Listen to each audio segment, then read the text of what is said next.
300 just on Bourbon Street alone. Everyone is drunk. Everyone is high. There are fights. There's thieves. There's all kinds of stuff going on. And you're proclaiming 300. You're so grossly incompetent, lady. And as a law enforcement guy, let me just tell you, I've been on the bottom looking up. We don't respect people like that. We have no respect for them.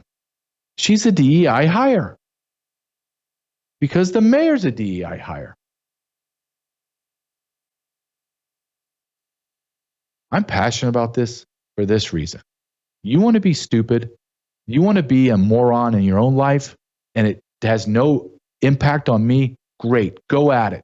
I don't care. You want to be an idiot, you want to be financially bankrupt, you want to be morally bankrupt, whatever. As long as that doesn't go out of your sphere, meaning outside of your house, and bleeds into my life. But when you are hired to do a job that you're incompetent, you're unqualified, but you're hired because you make a checkbox be checked. White grandma, check. Old lady, check. And everything disappears. Everything gets destroyed. I'm not for that. And I'm tired of playing, and I've been tired for a long time, and I have been speaking out for years. I've had it. I don't want to hear not one more thing about your DEI. I don't care. You have airplanes crashing all over the world. You have doors flying off the airplanes. You have people that are running our government grossly incompetent. You have people that can't even speak correct grammar, are in positions of power and authority because they hit a box that needs to be checked. How about this? How about moving forward, the most highly qualified person gets the job? Period.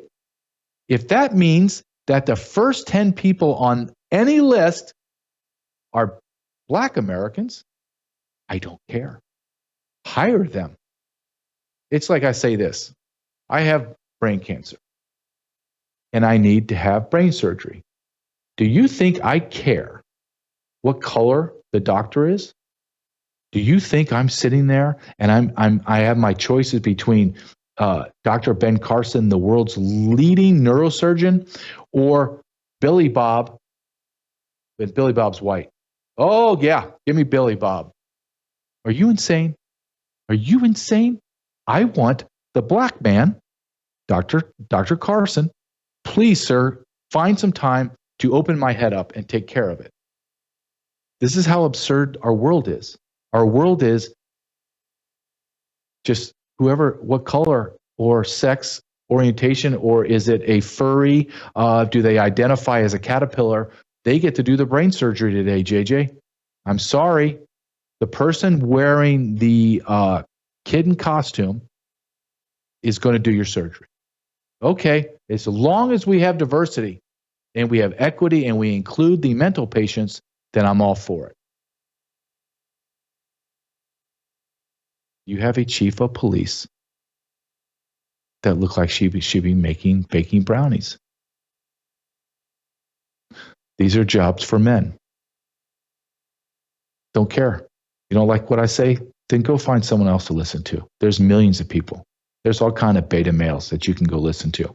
I'm telling you, when people are kicking your door in, home invading you, you're going to want men like me to be there, not old grandmas. I've watched video after video of this woman. She is grotesquely unqualified. You don't think DEI is in effect? Logan, can you please pull up the picture of the FBI spokeswoman? Assistant Special Agent in charge, Duncan. Look at her nose. She has a nose piercing. I've only been out of law enforcement for 4 years. Are you telling me the grooming standards of the FBI have fallen down a rabbit hole of moral decay to the point that they're allowing high level, she's running the same level as I was as deputy patrol agent in charge. She is an assistant special agent in charge. You are upper level management with a nose ring. I don't care if you want to go to the club with your friends and do whatever you do. That's fine. Whatever, you're off duty. You're on duty representing the FBI, and you have a nose ring in. This is DEI. Now, you look at the picture, a still photo of old grandma, the nose ring lady, and the mayor. Now tell me who's in charge. Then tell me, do you believe they are going to run a competent and successful investigation? You know they're not. And maybe, just maybe, that's the point.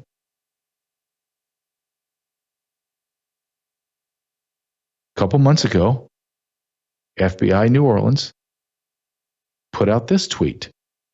If you can put it up. This is a tweet where they're looking for diversity, equity, inclusion hires. Not going down. In New Orleans, you have Tulane University. Up the road, you have the historical black college called Southern. Up north Louisiana, you have historically black college Grambling. Right down the way, you have University of New Orleans, you have LSU, you have a plethora of very high-ranking institutions that you can go recruit at. But you want gay, lesbian, transgender, furries to check boxes. The FBI, as with many, many agencies and departments in the federal government, needs to be burnt to the ground. The ashes scattered to the four corners of America. Just done. We're going to interview a guy here in a few minutes. Georgia Bureau of Investigation. Every state has their own Bureau of Investigation. Why do we need a national? Well, of course, to spy on you and to enforce political views on you. I don't care if the FBI is under Donald Trump or it's under Santa Claus. I want it gone. It has proven to be an abomination to law enforcement. It needs to be burnt to the ground. I know it won't, because the politicians are so corrupt. And Kirkpatrick, let's go back to Grandma. Grandma is hailed as she's like a master trainer at the FBI. What does she instruct at the FBI? Well, bias and diversity, of course. You didn't think Grandma was going to be a use of force specialist or a firearms expert or a bomb expert or somebody that can show you physical takedowns, did you? No, Grandma takes off her apron and goes to Quantico and teaches bias and diversity. I mean, you can't make this up. You can't. But don't you worry, America. Don't you worry, because we have someone that has he's an orator. He says words that we have no idea what they mean, not because there are words we never heard. They're just slurred, made-up words. But don't you worry, this man is a savior. And of course, I'm talking about Joe Biden. Let's listen to what Joe Biden says about New Orleans.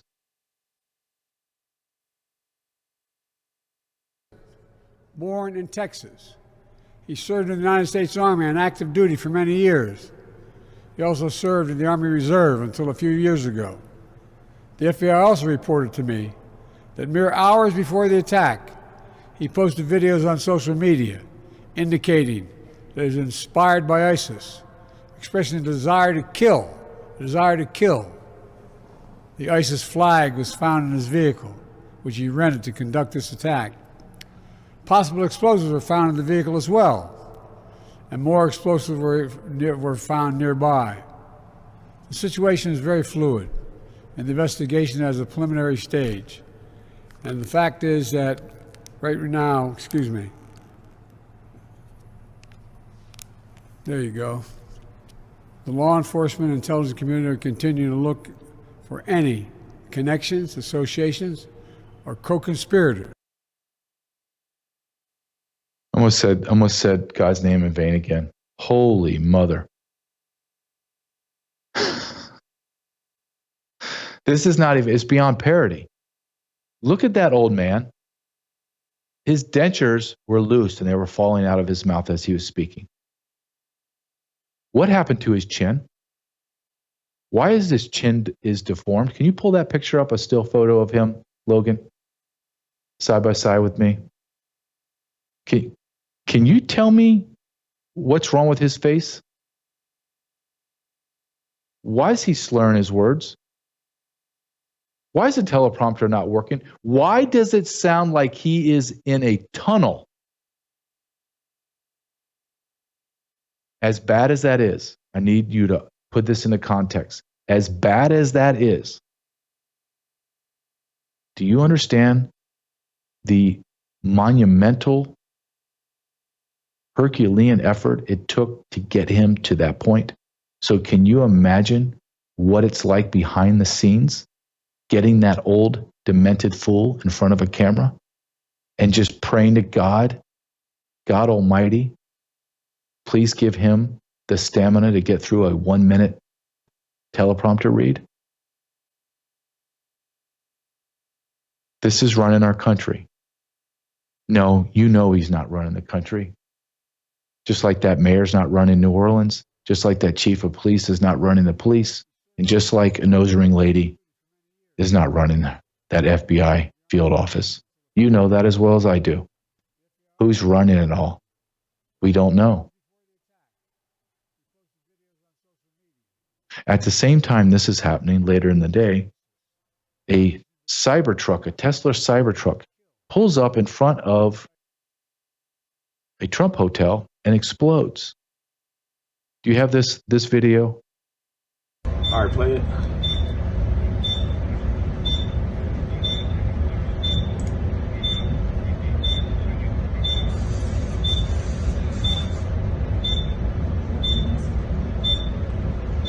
Copy. You think that's not connected? Are we supposed to believe that these are all like one-offs?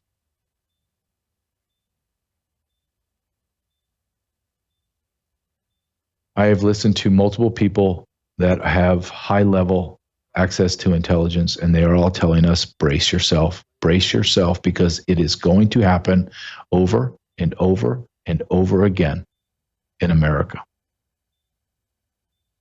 Terrorist attacks are going to go one after another. We played Sarah Adams on this, the terrorist hunter, targeter for a former CIA, and she still does it today, wrote a book about it. It's on Sean Ryan, and she is quoted as saying there is at least 1,000 Al-Qaeda terrorists in America right now, with many of them ties with ISIS. And they want the ISIS individuals there because they'll blow stuff up. Everyone in positions of authority outside of the power structure, people that have access to intelligence and experience, are all saying, buckle up. And you need to buckle up. And one way you're going to do it is go to sat123.com, sat123.com/JJ. You just go there and you need, and I'm going to pull it up because I always have it right here. It's just my empty box. It's my sat phone.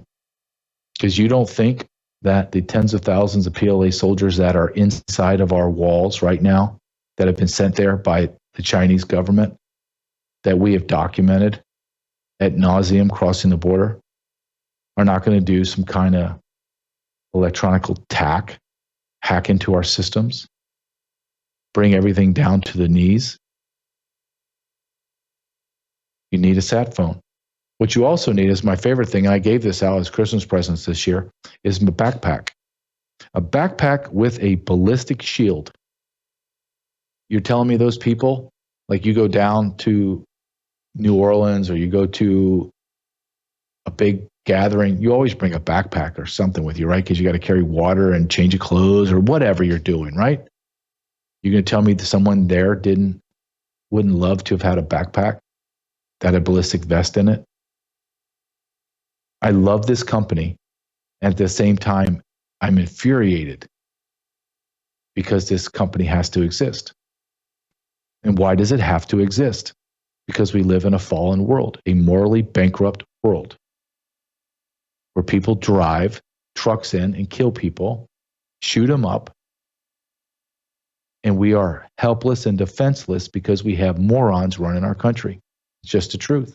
We have people that are unqualified in positions that have maximum impact on our lives. A chief of police has maximum impact on your life. If that person is incompetent, like grandma, then you are going to have incompetency rain down through the ranks. And you also need to do, as this happened, and as we see the stock market fluctuating like crazy, and bricks coming up and challenging the dollar, you need to go to Swiss America Precious Metals.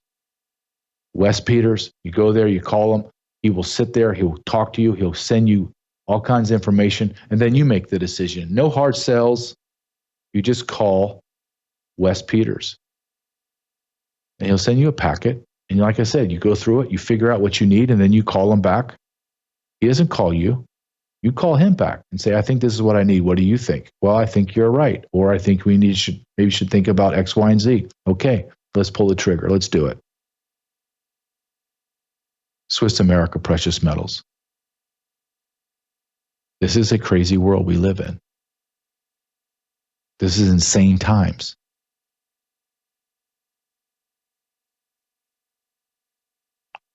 Before I go any further, let's stop for a second, and I like to play what if the scenario changed? What if in that truck was a good old boy from Slidell, Louisiana? I used to live in Slidell, right across the lake from New Orleans. Slidell, Louisiana. Good old boy, wearing his overalls, big white country boy with a big Confederate flag flapping in the wind off his truck, and then he ran into people.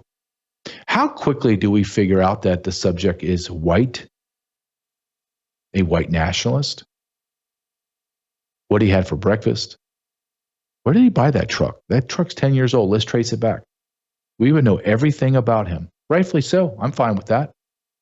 Why is it when it's a Muslim extremist that goes in and kills, I think it's up to 15 people and up to 40 injured, and then gets out of his truck after he ran over everybody, and then starts shooting people and killing them with IEDs, but it's not a terrorist attack? Why can't we say that? Why can't we know that? Because it goes against the narrative, and the people that run our nation hate our nation. They want to fundamentally transform her. That's the truth. Who was sitting in that car? Now you want to talk about some conspiracy theories. You want to talk about trying to figure out what the heck's going on there. Well, Logan, you pull this guy up, the guy that was in, there he is. Special Forces. Same base as the Fort Bragg, attended the same base as the Muslim is ISIS bomber or car driver and shooter in New Orleans.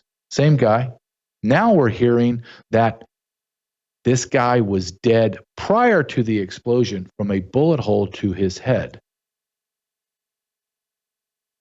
A bullet to his head, or a hole in his head, as they said, with a gun at his feet. So did he drive up there and kill himself and then ignite the bombing? How did he do that? Was there a timer? There are so many questions that need to be answered. But I'm going to tell you, you need to be prepared. Do not be scared. Don't be running around, chicken your head cut off and freaking out. You need to be prepared. Does it go to sat123.com? Yes. Does it get precious metals? Yes. But you need to be prepared, and that's being mentally prepared. So when things start blowing up and going crazy, that you're not in a shock mode, because you cannot be in a shock mode. You can't be in a frantic state. You need to be clear-headed. You need to be resolved, meaning you need things that are happening at lightning speed around you, and you're like, yep, I saw that coming. I'm not shocked. Okay, what do I need to do? Is my son home? Is my wife home? Okay, I got him in the house. How are we doing on water and food? Things are going to get crazy. Don't think it's going to get crazy. Remember COVID? Couldn't get toilet paper, couldn't get water. These are not making up fantasies that are going to happen. We've already lived through this stuff.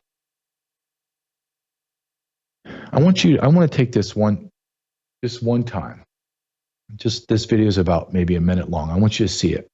And I want you, as you're watching this gentleman, who is either a sheriff, it looks like a sheriff uniform. I'm looking over at the video right now, or he's a police officer, high-ranking police, chief of police, got 4 stars on his collar in Las Vegas. And while you're watching this man speak, in the back of your mind, I want you to think of grandma, the mayor, and the FBI agent with the nose ring. And tell me, who do you think is going to get to the bottom of their investigation the fastest, most efficient, and be the most successful? And who do you trust? If you had to call any of those 4 people, who would you call first to come and help you stay alive when someone's trying to rob you, home invasion, or anything? You get a car, vehicle, accident. Who out of those 4 are you going to call first? Go ahead and play that, please, Logan. Yeah, I have to thank Elon Musk specifically. He gave us quite a bit of additional information in regards to how the vehicle was locked after it exploded due to the force of the nature of the force from the explosion, as well as being able to capture all of the video from the Tesla charging stations across the country, and he sent that directly to us, so I appreciate his help on it. Fair question. Can you pull up that picture of those three blind mice real quick, just to refresh our all the viewers' minds? Can you pull that up real quick that you have on the side? Yeah. Yep. There you go. The mayor's to the side. Don't really need to know. Just she's even less properly dressed. There she is. Who do you trust that's going to show up and going to do the job? That alpha male or these 3 women? Come on, let's be honest. Let's get down to brass tacks and let's just answer the question. My car just rolled over. I need help getting out. I'm going to call this man or I'm going to call grandma. Come on, let's be honest. Let's stop this charades, this fantasy unicorn and candy in the sky insanity. And let's start talking brass tacks. Let's start talking about what America needs and why it needs it.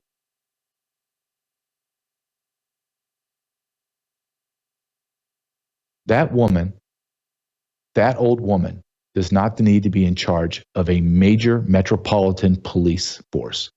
Period. Period. And if I showed you another 5 hours of her interviews this last day, you'd be shocked to hear what she says. You'd be shocked the way she speaks. She sounds as if she's talking to you like you're her grandchild. She speaks very slowly, articulates as best she can, and walks you through Candyland and the game Risk and how to play Uno. That's how she speaks.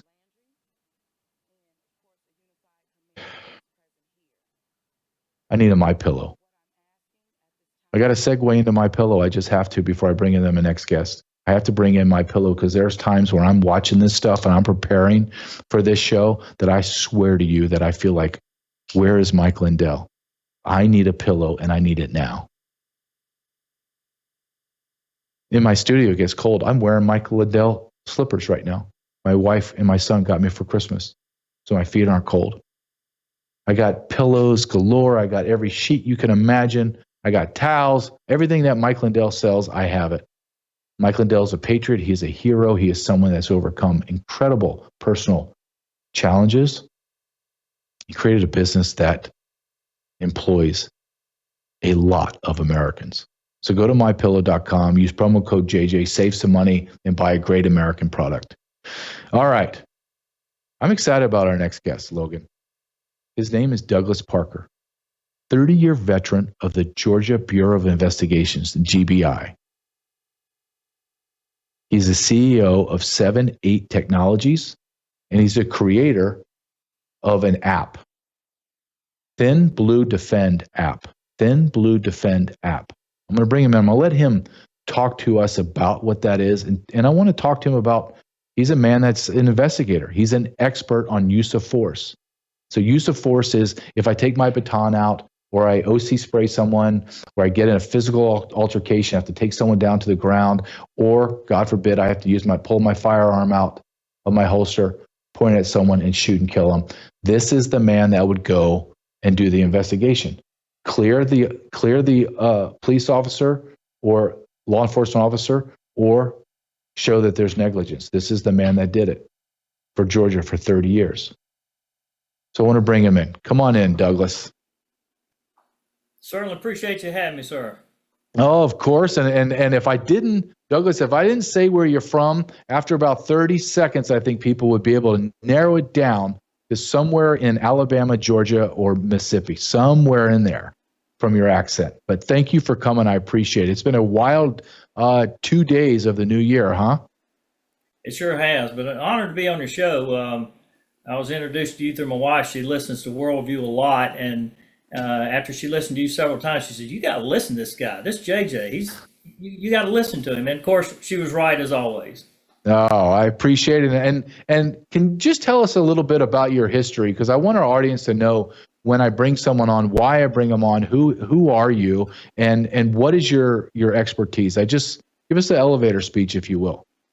Yes, I grew up in a law enforcement family. My dad was chief of police in Clayton County. I had a chance. Mr. Truett Cathy at Chick-fil-A offered me a Chick-fil-A anywhere I wanted to after college, but I had to tell him, Mr. Cathy, my dad took me on a liquor steal raid when I was 14. I got shot at. About a $4 million mistake because of what police made, but I had to go that route. It was in my blood.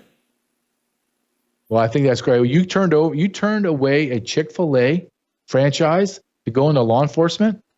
Yes, sir.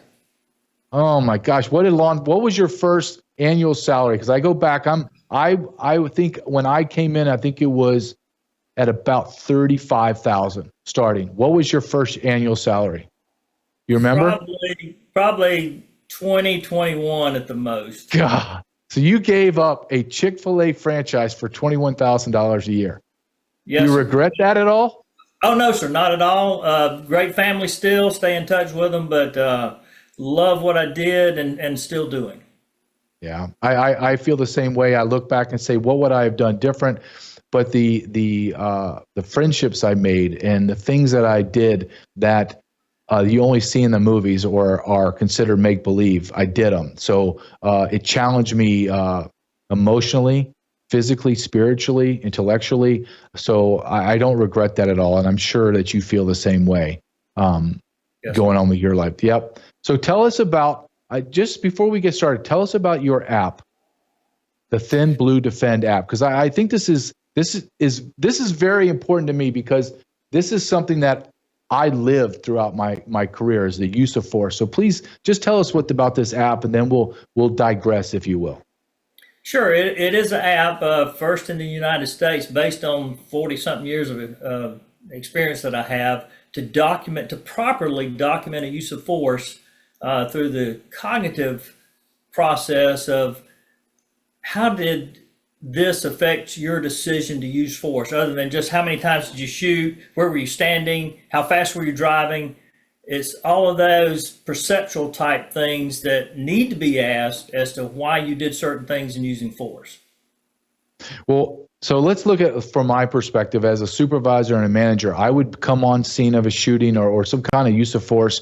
There's several questions you have to ask.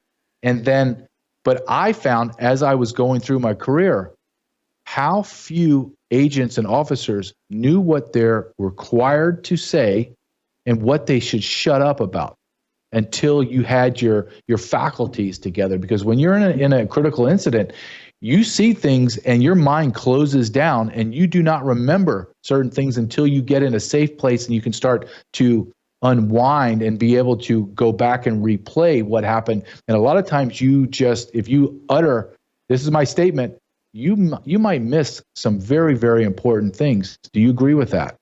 Yes, and that's why most investigating agencies now over the years have gone into a situation to where we're going to wait 48, 72 hours even before we interview the officer that was involved in that critical incident because of how the brain stores things that you can't easily recall right after a critical incident. Tell me, let's look at, like, you saw obviously Daniel Penny, and you saw the savage that caught that woman on fire, and you see the police officers just walking by. After 30 years doing what you've done in critical incidences, do you believe in what's titled the Ferguson effect, where police officers have been demonized to a point where they just say, I'm not getting involved, or I'm going to slow roll to that hot spot? Do you see that and agree with that? Yes, sir. And to the point of officers are so timid sometimes. We have a case here in Georgia to where I believe because of what the officer was saying was almost afraid to fire immediately because he was afraid of being sued. It is, and I see this, and I know you see these videos. I lived it, you lived it, but now people will send me videos and show me officers literally backpedaling almost into a run away from people instead of standing their ground, engaging. And I believe that is solely because of the Black Lives Matter, demonization of police officers getting caught and ensnared in shooting that called bad shootings. Well, why did you shoot that person? Well, there's a multitude of reasons why I shot that person, but agents and law enforcement officers are not quick to respond to their training and are getting themselves into very, very bad situations. And because of who is your DA? What is your DA going to do? I've had cases that I'm working now, perfectly good shoots, justifiable shootings, but because of what the DA situation is, they're charging these officers and private citizens now with murder, sometimes even before the investigation is completed. And I think that is a chilling effect to law enforcement. My father was a Secret Service agent for 27 years, did 7 presidential administrations. And my father used to tell me, son, you don't have to worry about the bad guys. You'll take care of them. It's the people that are your attorneys, U.S. attorneys and district attorneys that you need to be very, very fearful of, because they'll just go for your scalp. That's it. And I know you've seen that in your career inside and outside of law enforcement. Where does your thin blue defend come into play if like I would back in my day and I get in a shooting and I had the app? What would that app do for me as a law enforcement officer? And it's designed for the officer and the attorney, not so much the officer for the department. Even though the department gets a benefit of having a much better first report for civil litigation, but this is mainly for the officer and the attorney, because it is going to be considered attorney-client work product to document from this, I'd say, new way of doing this, a much better way of documenting use of force case. If you have officers watching this right now, what is your best advice to them after they've already had their shooting and their critical incident has stopped and everyone's safe? What's your first several steps or advice to them? Well, I don't want to give legal advice because I'm not an attorney, but wait for your attorney. First, make a call to your spouse, your loved one, whomever. Let them know you're okay, because I was in a shooting situation many years ago. My mother saw it on TV. I'm laying behind a pine tree being shot at, and she calls me and wants to know if I'm okay. So do that first, and then get with your attorney and see what statements you may want to make, because it's okay to, I always contend it's okay to answer safety and security questions.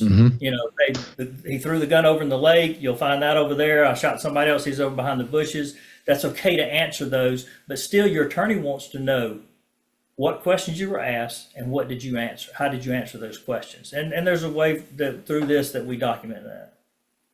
And that's what I would say when I would show up on a critical incident. We had, I think it was at that time, 7 questions we would ask, and they were all safety and security questions. Outside of that, I would look at my agent and say, don't say another word.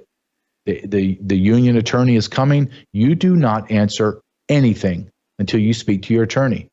That is I know the people outside of law enforcement would immediate reaction is, well, you're trying to cover up. No, we're not trying to cover up. We're trying to be as factually correct as we possibly can, because research and history is showing what you've created with your app and what you've seen in your history, in your career. These are the steps that need to be taken. And then on top of that, this environment that we live in where the police are the bad guys. The police just randomly shoot people, right? That were killing Black Americans at an incredible rate. Well, no, actually, that's not true. That's not true. It's like 10 times more. If you're white, you're going to get shot by a police officer than a Black individual. So we live in a world of, to use the left's terms, disinformation, misinformation, or what I like to call just lies. We live in a world of lies. So the more resources like your application, I think that is beneficial and is needed, especially for law enforcement, because I believe, I'd like to hear your thoughts, I believe law enforcement is still behind the technological curve in the way we do our business. Yes, and that was one reason why I did this. I mean, my first idea, after I was just working a case down in Kingsland, Georgia, where I had the idea for this. Hey, I'd love to have a 3x5 laminated card that an officer can have, after a critical incident. But no, it became so voluminous with so many questions, so many situations that quickly moved to, this needs to be an application, both cell phone and web based, that you can sit down with your attorney and go through these list of questions. Where can we find your app, and where can we find any information about your company? Well, it's 7-8 Technologies. We're in the process of revamping even the Thin Blue Defend and moving into private citizen, because I'm working a lot of private citizen cases. And the problem, especially with private citizens, is they think, hey, I did nothing wrong. Yeah, I'll go ahead and talk to the police. Here's the weapon that I used. He's laying over there, and start talking about why they use force. And that's kind of a problem because of some DAs that won't listen to the facts. And I wish that investigators too would, on the private citizen side, let's wait. It's a critical incident. Let's treat it almost like law enforcement officers. Let's wait until we have the 72 hours for this person to gather their thoughts. Before I let you go, I would like to ask you just your thoughts on, I know you've seen the footage of New York shooter, and I know you've seen the footage of the law enforcement personnel that has been speaking. What is your initial reaction when you see, I don't want to taint your question, but I see a boondoggle. Am I wrong? Am I being overcritical? What do you see when your first impressions seeing it all to be laid out on TV? Yeah, and again, that's a problem too, because I've had news stations call me up and say, hey, listen, I've got a 30-second video of what happened, body cam. And I don't like to comment on that, because it is totality of the circumstances, which you well know is a Supreme Court case. We got to take everything into account. I can't watch 10 seconds of a video and say, oh, the officer did right or the officer did wrong. But something's got to change about this, the way we document these cases, because of, and adherence with the Supreme Court rulings that we have. I think it's the hardest time in American history to be in law enforcement. And you see that, sir, in the recruitment, the decline of recruitment, large sign-in bonuses to jump. I mean, you're talking about, you made 21,000, I made 35,000 my first year. They're offering that equivalent just to sign up and to go into academies, and they can't find anybody. We are looking at less than 1% of the population wants to do this job. A 1,000th of that 1% actually has the psychological and physical and emotional stability to do this job. So we're talking about a very small pool of people. I think that we're looking at tough times in America. I really do. Even though I'm a Trump guy, I see change coming, but is change going to happen fast enough? I don't know. What is your thoughts on just the career, the profession of law enforcement? Do you see a awakening, a rejuvenation of people wanting to do this job? Yes, and it has to come down to leadership. I know several sheriffs have just been newly elected here in Georgia, that I'm friends with, and because of their leadership, they have people leaving other agencies just to come to them because they know they have great leadership in their department. I agree. I believe it starts at the top. I think that has to be a very strong individual at the top of any law enforcement organization, because that does permeate down. It really does. I would love to have you back on. I would love to talk to you about the FBI and my beliefs and my thoughts of it being in a state level, because you worked for your Bureau of Investigation in Georgia. I would just love to pick your brain about that another time. So I hope you'll come back. But thank you for your time, and Happy New Year. And I appreciate it. Thank you, Yes, Douglas. sir. Thank you, sir. I really appreciate it. Have a great night. Thank you. All right, you too, sir. Douglas Parker. I love talking to guys that are experts in law enforcement. And in law enforcement, what is unique about it is you can find, there's so many different segments of law enforcement, and you throughout your career, you kind of ebb and flow until then you just kind of get locked in. You're like, oh, this is what I'm really good at. This is what I really like. I can make a difference in this. And you have someone like Douglas Parker that did critical incidents of use of force. And I find that fascinating on multiple levels, fascinating, because the psychological breakdown of an officer or an agent in a critical incident is so fascinating. When you begin to understand the way the brain works and the way that your brain will compartmentalize certain aspects of anything, and then the recall of it and how you start to piece it together. You're not lying. Your brain just has not, after that critical incident, your brain has just not pulled that information and made it back into your thought process, because it's still in this incredible fight or flight. I got to survive. And you become so laser focused. We call it tunnel vision. Your vision goes from here and it just goes right down to almost like a little quarter. And that's, you're looking through a straw. And you have to be trained to fight out of that. It takes a long time. And even then, it's almost impossible to not to have tunnel vision. So I appreciate Douglas Parker coming on the show. I find it fascinating. And I love guys from the South too. I don't know. I think Douglas is a little older than me, but is yes sir me to death, right? And I yes sir everybody. And if you're not from the South, people look at you strange. That's just the way it is. Yes, ma'am. No, sir. Someone at the grocery store, she's 16 years old. She's ringing me up. Is this all you need, sir? Is this all you need? Yes, ma'am, that is. And they look at me like, what in the heck is going on? That's just where we're taught. I raised my son the same way. You're going to say yes, sir, no, sir. It needs to be instinctual to do that. Great guy. I'll have him back because I want to dig into the FBI and what his thoughts are.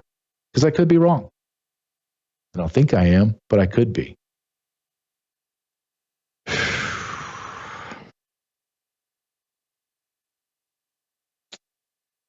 It's been a tough day or two just to see it. I'm going through a lot of my Substack articles as I'm reposting some stuff. And I went through all of my terrorist. I think I have like 200 articles on Substack that I write. And I'm looking through the articles that I wrote about terrorism and the open borders. And I was like many, many people in this immigration world and law enforcement world, screaming on shows like this, platforms like Worldview Tube, and my interviews I do and the writings I do, screaming. Buckle up. It's coming. This is a cause and effect issue. For whatever reason in America, we live in this fantasy that things happen in America or the world just spontaneously. Like there's no genesis of it. It's just, boom, there it is. Everything that happens in the world was because something caused it to happen. Our economy's wrecked. Our dollar is becoming worthless. Crime and lawlessness has skyrocketed. ISIS terrorists feel like they can come into our country. Heck, this guy was in our army, I believe, Army or Navy, that did this. There's a cause that creates an effect. Why do we have generations of beta males? Why? Because we've allowed mental patients to devalue, not just devalue, but to demonize masculinity. So what do you think is going to happen to young boys, that the father's out of the house, their mother's raising them, they go to school with other women, they're not around any men, and they're repeatedly told that they're bad, repeatedly told that every natural instinct that you have is wrong. Well, what do you think is going to happen?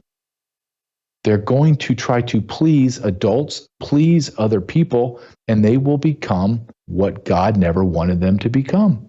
And that is, instead of God wanting you to become a very strong, masculine, protector, defender, kind, compassionate, empathetic, you become the opposite. You become what we call simps.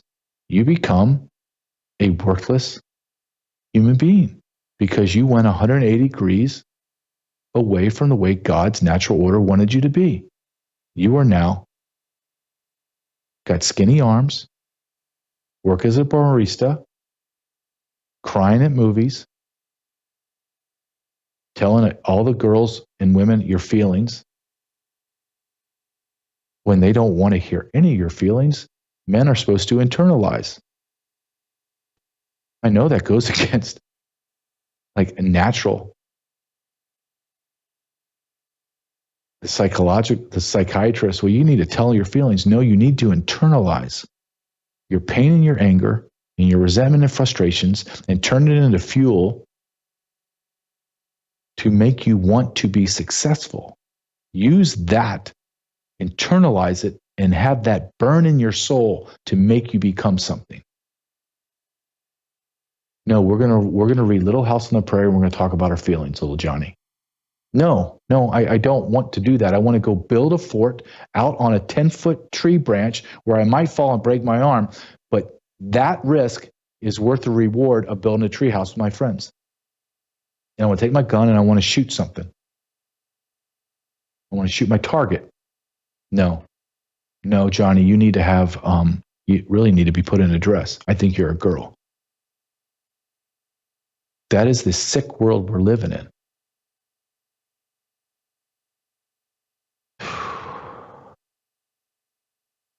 Trump put this out. I'm going to read it right off my phone. And we need him. We need an alpha male. We need a strong lion on the plains alpha male. Trump says, and I quote, "Our country is a disaster, a laughingstock all over the world. This is what happens when you have open borders with weak, ineffective, and virtually non-existent leadership." I'm going to read it again because this is absolutely spot on. Our country is a disaster. Yes. A laughingstock all over the world. Yes. This is what happens when you have open borders. Yes. With weak, ineffective, and virtually non-existent leadership. Who's running our country? Who is running our country? You need to buckle up, America. I'm going to show you a video of Sarah Adams speaking to Sean Ryan on the Sean Ryan Show. Go ahead and play this, Logan. It's 1 minute. Prepare. I just want to clarify. You are 100% certain that there are 1,000 plus Al-Qaeda trained fighters within the United States borders? Well, Al-Qaeda says they trained and deployed 1,000 for this attack. First off, I think there's more than 1,000 Al-Qaeda members in the United States. But for the Homeland attack, that number is based on what Al-Qaeda is saying, so they could exaggerate it. However, they did have about 1,400 in the Hamas attacks, so the number is not off from what they did in the first round of attacks. How old is this information? I mean, it's ongoing. So the training's already done, right? So all the training info is now old because they trained all the Homeland attackers, if that makes sense. So like next week, you're not going to get info of a Homeland attacker probably at a terrorist camp because it's already done. So all this has been in the last year.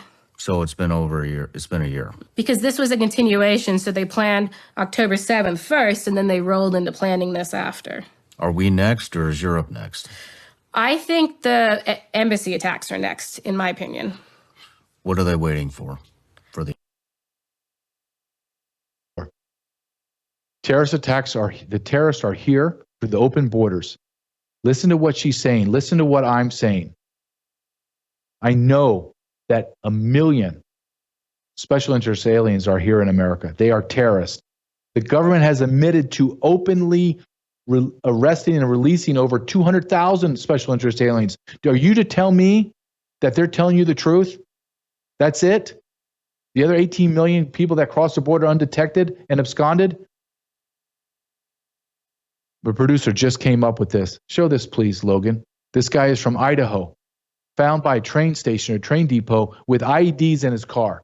You better be prepared. I told my wife today, sweetheart, you are not going to any big gatherings, any big cities. You're not going anywhere. You're not. This is a dangerous time. Between now and January 20th, this is a dangerous time. And then after that inauguration date, things are going to get absolutely insane. We need an alpha male. We need to be prepared. And you, America, need to be ready to fight.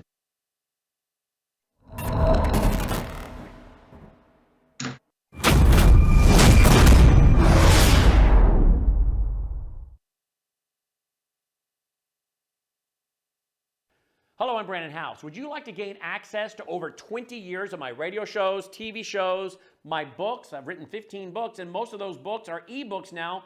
And we have conference DVDs, conferences where we filmed our conferences at the Ozarks, literally starting 20 years ago. It's all available in our archived vault. All you have to do is go to worldviewtube.com/vault, worldviewtube.com/vault, and for a reasonable monthly fee, you gain access to over 20 years of Christian worldview programming, news, information, books, documentaries, and a powerful search engine. And folks, it's a great way not only to educate yourself, equip yourself, but